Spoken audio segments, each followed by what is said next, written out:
tous azimuts.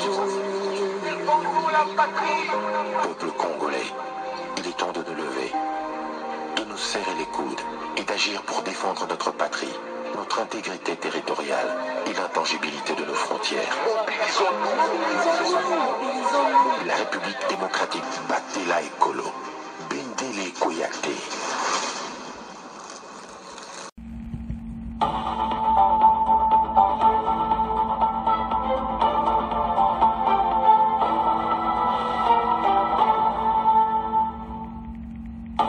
Bonsoir, bonsoir, bonjour.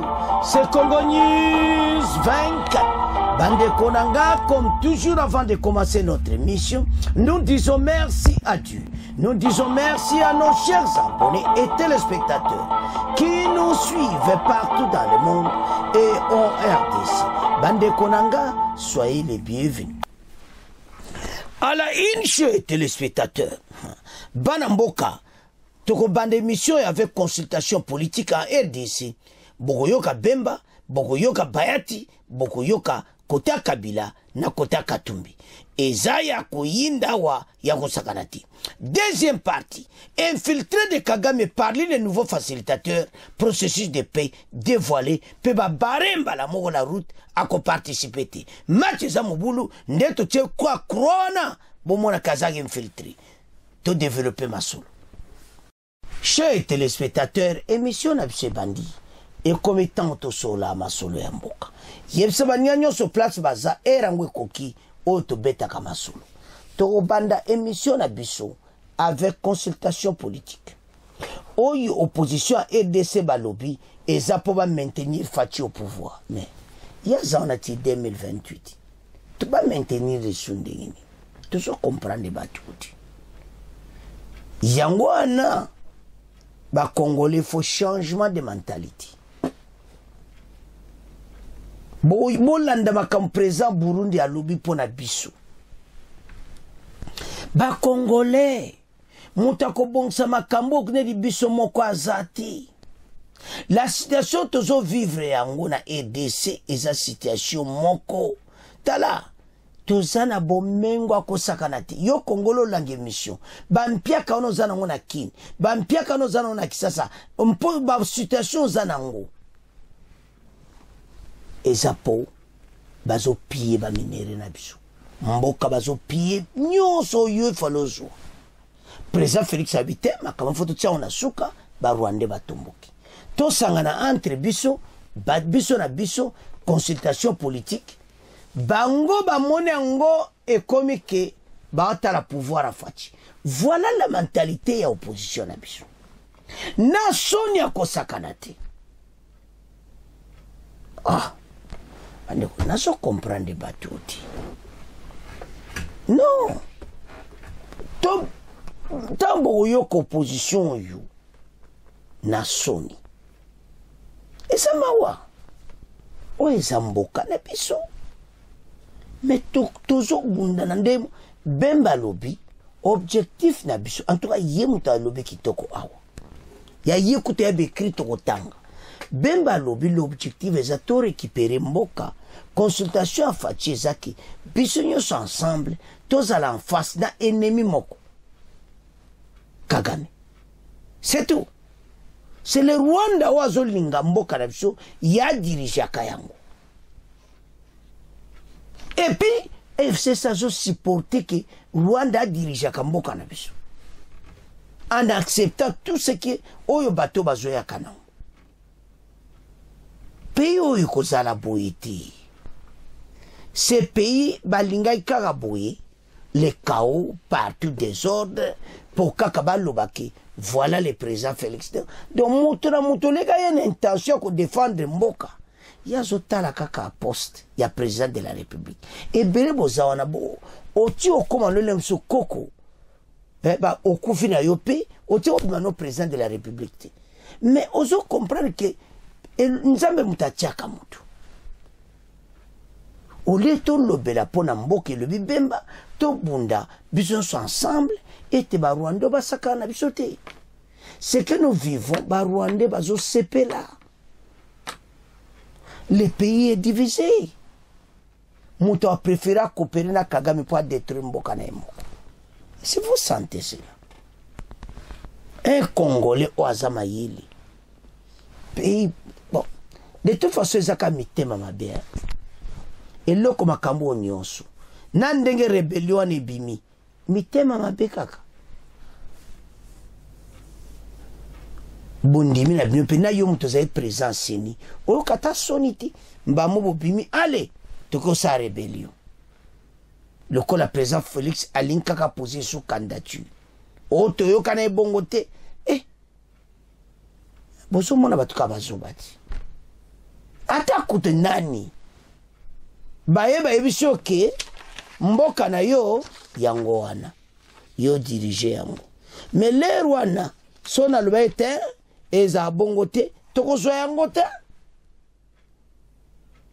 Fati ba lute problème ate botika na zwa nga mboka nanga nde no avancer na. Pan Fati ba ça l'élection 73%. Bah le mais comment président Félix il fallait avoir 5 ans s'il a cédé donc c'est pas après si ba Rwanda le sous pouvoir. Parce que na bino kati. To suto comprendre bino. Congolais au lande mission les problèmes to bunda awa. Il fallait Fatia céder bango. So FCC so PP de ba diriger sur Mboka oyo.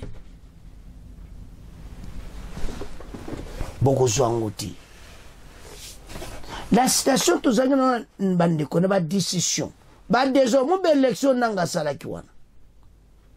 Ba Fati ba vota ki pe bango. Mais ba comment que na niveau mo que comme passe mutron ba tiaki et ba voter iti. Ba comment tala entre Fayulu et Fati na za ba voix et tout ça, ba bani ko luka tout ça. Mais le problème pas seulement ça. Problème na ba zolinga mutoyo. Oyo bango ba yokana. Donc ba bébé ça qui mboka. Et le même bateau, au Balimbazo on a pouvoir, Bangwana 1-23. Oh. Vous imaginez tout ça? Quel est le cas présent Burundi? L'émission tout ça qui est pays qui a avancé, boité ba Congolais ba Bundana ba on a bango. Kaka po Balimba zala ba président de la République. Tout quoi avancé les autres les diriger. Yo appuyé, yo aidé. Opposition baboui. Toyo ka Bemba, toyo ka Bayati, et puis toyo ka Mutakatumbi, na Mutakabila. Avançons. Et ça sonne après Tokoya, na changement, y a accord, oyo, y a biso, y a processus de paix. Consultation politique a aidé, c'est selon Bemba. L'objectif est d'atteindre la cohésion et l'unité nationale pour la reconquête des territoires occupés par AFC M23. Bemba a indiqué que l'objectif de cette consultation est d'aboutir à l'unité du pays et à la cohésion nationale.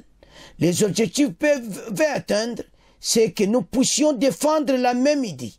Nous tous, la population congolaise, les hommes politiques, la société civile et l'intégrité territoriale de notre pays, la souveraineté de notre pays, l'indépendance de notre pays, soit des principes non négociables, a déclaré Jean-Pierre Bemba.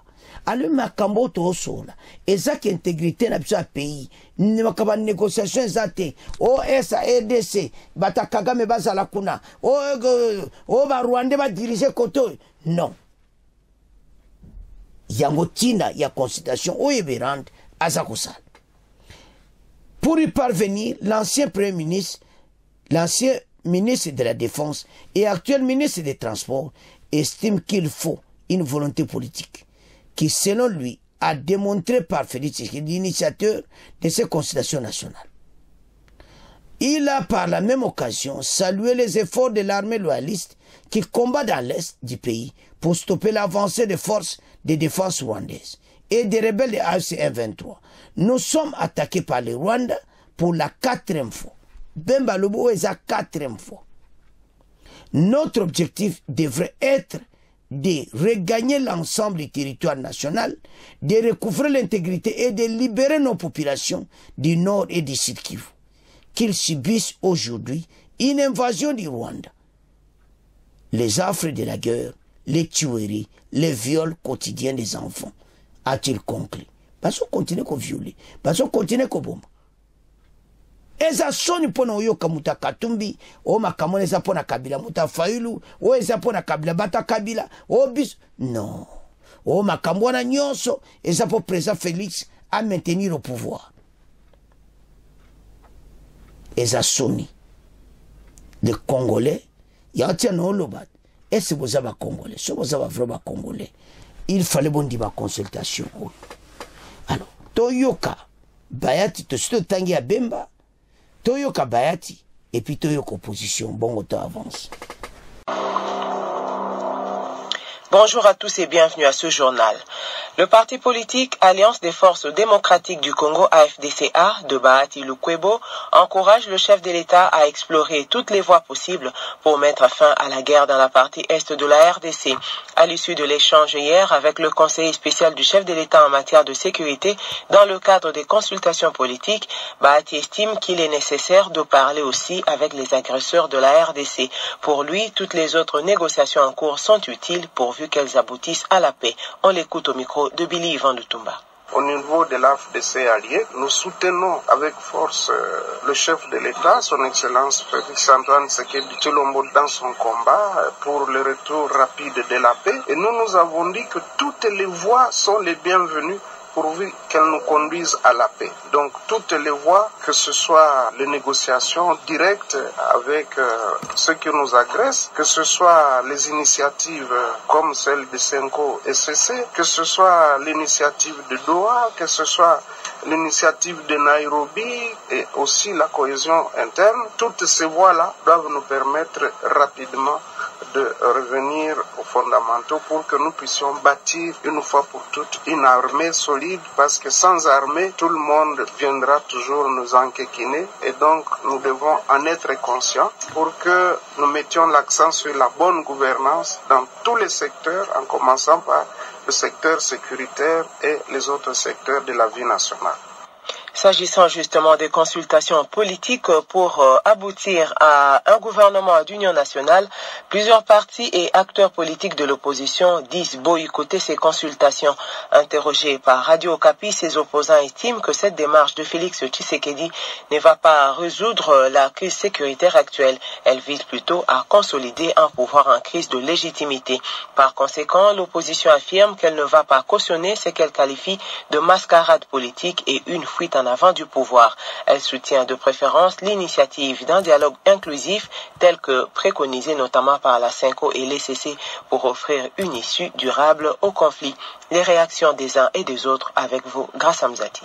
Le parti politique Ensemble pour la République de Moïse Katumbi, à travers son porte-parole Hervé Diakessi, explique pourquoi il ne veut participer à aucune démarche parallèle en dehors de celle des évêques. Ces autorités ecclésiastiques ont su prendre langue avec toutes les parties prenantes, l'opposition armée comme l'opposition non armée, l'opposition institutionnelle comme l'opposition extra-institutionnelle, et leur démarche a aussi obtenu le soutien des chefs d'État de la sous-région, ainsi que de certains partenaires occidentaux. Nous soutenons toute démarche que ces autorités vont initier et nous estimons qu'il est plus que temps d'avoir la responsabilité de comprendre que la situation de notre pays n'exige plus des solutions cosmétiques à la chaise musicale avec des postes à donner, mais nous devons vraiment faire face à des situations politiques qui exigent avant toute chose de faire l'unité autour de nous avant de chercher un gouvernement d'union nationale. Réaction similaire de l'ECD de Martin Fayoulou, LGD de Matata Ponyo Mapon, mais aussi d'envol de Délice Sanga, qui demande à Félix Tshisekedi de cesser les calculs politiciens et mettre l'intérêt du peuple au-dessus de ses ambitions. De son côté, le FCC, famille politique de l'ancien chef d'État Joseph Kabila, se demande pourquoi cette nouvelle initiative alors qu'il y en a déjà plusieurs en cours. Le FCC refuse donc de prendre part à une messe qui, à l'évidence, cherche plus à légitimer et défendre un pouvoir plutôt que de servir la cause d'une paix durable et l'intérêt supérieur des Congolais dans leur diversité, peut-on lire dans sa déclaration.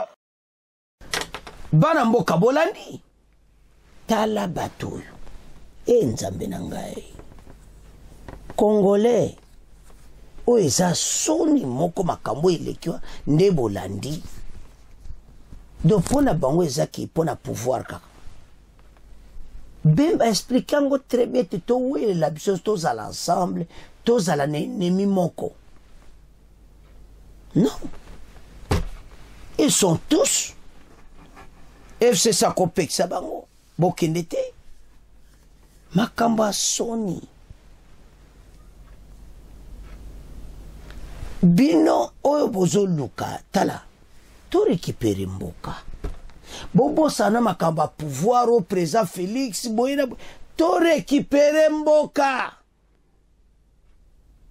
après makambo wana après ya ba poste et puis bozo kosa kweza makamba gâteauté et tout ça te non et puis baza ko insister que to la basango balingi Kabila za le centre de Masulu chose ba congolais ba olingate balingi mutu nyonso mais siko tamba omona sikoyo ex-président Kabila kata Masulu ba congolais nyonso ba kobai le problème ba catholique oyo bazo sala oyo zo opposition bazo ganga bande ko l'initiative est bonne le problème qui est là c'est l'agenda caché des catholiques au bazanango il n'aime pas président de la République Fachi to yebete pona nini ti le nazo kana mawa mais tout ça va congolais boy que pays na biso eza pays moko photo do bengana monguna pona libela akozonga lisusu te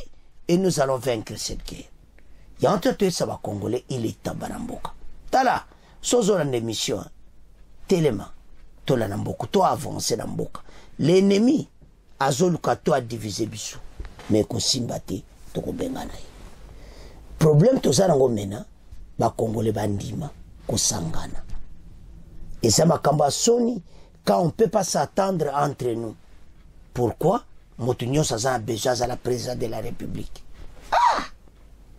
Fayulu Katumbi atako ba boka posa ko za la président yango tout ça na problème to arranger na problème est boyo kanano mais ils ne veulent pas vous avez suivi leur position c'est la même position il y a AFC problème à AFC zakini quand Fachi dirigeait que na ko négocier na binoti na ko négocier na binoti nzoka nde bazakine sengwa danse Kagame bi kope simbi bo pese suba arme mususu to bundaka to botola partout tango Fachi akeka wana zaki fin tango Fachi alubika kete akora Nairobi ezali tokende to sola kuna tinda batu bakutana bino pato mono ko la bombe yeli bolu kwa mutuba M23 bi mais il avait refusé mais kope kufiko kope kufi masona binesil bako benga na bino na makasi ndenge zaki na 2013 à 2014 Facha tibino na kate sango monde bo sambo très intelligent ako négocier ta on négocier mbala mo ba ele ko be tala ale ayebaki ke bango baza ba terroriste il avait dit même à window bolandaki abe ba kolinga pété ce sont des terroristes tale pa ba komi talande bazo suka congolais lève-toi to komotika ngona bien to kena deuxième bandeko Kagame infiltré mutune na groupe asika nzambe basali réunion ya virtuel en ligne na EAC SADC bayena ba proposition pour bateau ba posa ki ba se ba ponaka ba de toute façon au présent Basanjo à Nigeria mais oaza numéro 1 za utu o Kenyatta o asaki processus de Nairobi utu Kenyatta o Basanjo mais tamba baksa premier ministre éthiopien nzoka nde infiltré wana master Kagame kolongola te ko baksa ta bien ba fatita bataka bete oyo te opena muta Kagame tala ba kopa Kagame tina ba kamba buko yela biso infiltré wana mutu ne penzati ye bomo atotie bar na photo na yazati ba baksi ba tebele ba couche politique ebele ba baksi ba to mususu et a une dame en Afrique ba tie bango do ba dimoko pe a francophonie ba tie donc ma solo mené démarrer ba le la feuille de route dans une semaine. Alors ndemba okena makambo en étant là-bas ba toi bazobunda. C'est ça l'inquiétude. Si ces gens écoutent que les armes, alors cessons toutes ces négociations. Tout libérer Mboka. Parce que, ba négociation nyonso. Soki na kata motema Kagame yebe ke ye kuna zate. Ya le désordre benda ka ba plan. Ata bo sale ko simbate. Lo baba imposer na Nations Unies. Mais ayeba eti. Azana singa ao. Résolution 2773. Retirer Basoda dans la RDC. Et voilà. Total. Les infiltrés de Kagame parmi les nouveaux facilitateurs processus de peine de moment à te croiser. Et c'est la RDC et la SADC annoncent de nouveaux facilitateurs pour relancer le processus de paix. La médiation dans la crise est congolaise entre dans une phase Oyokaka Yakosakanati. Réunis depuis le 24 mars en sommet virtuel, les chefs d'État de la SADC et de la communauté d'Afrique de l'Est, les AC, ont décidé d'élargir le cadre de la médiation République démocratique du Congo. De nouvelles personnalités en République démocratique du Congo, de nouvelles personnalités rejoignent ainsi la médiation les anciens présidents Olusegun Obasanjo du Nigeria, Uhuru Kenyatta du Kenya, pour former un panel de 5 facilitateurs. Objectif affiché, relancer le processus de paix encore fragile dans l'Est du pays. Cette décision s'explique avant tout que la question de confiance, initialement, au Ndebozo Monana, médiateur, comprenait l'ancien premier ministre éthiopien de la jeune Obozomana Tobarewana, alors que, mais la délégation congolaise a exprimé des réserves, les jugeant trop proches du Rwanda. Pour dissiper ces tensions, il a été remplacé par Sahel Work-Zede, ancien président de l'Éthiopie. Par ailleurs, un rééquilibrage régional était nécessaire. Jusqu'à présent, l'Afrique australe était peu représentée, ce qui est désormais corrigé avec la nomination de Kalen Moland et puis ancien président de l'Afrique du Sud de son côté, et puis Catherine Samba Panza, ancienne présidente de la Centrafrique. Donc voilà l'équipe wana pona masolo et banda. Makambo za minene. Masolo oyo totala kandenge okende, mais Kagame il n'écoute que les armes. Tu éviter ne va quoi avancer non. Kagame c'est pas entendre bozomona batouana et un problème. Mais tu avancer. Parce que sozotala bango les 3 tu éviter ndene ba ko réussir nango, mais tu assures et ça va aller. Comme ça, tu récupères Mboka. Namaboko, il y a un ennemi de la paix. Oyo, ba telemeli Mboka na biso. Alors, voilà ma solo yango. To développer ma solo. Bandeko, to landi biso nyonso ba facilitateur. Présent Nigeria, parmi bango le panala 5.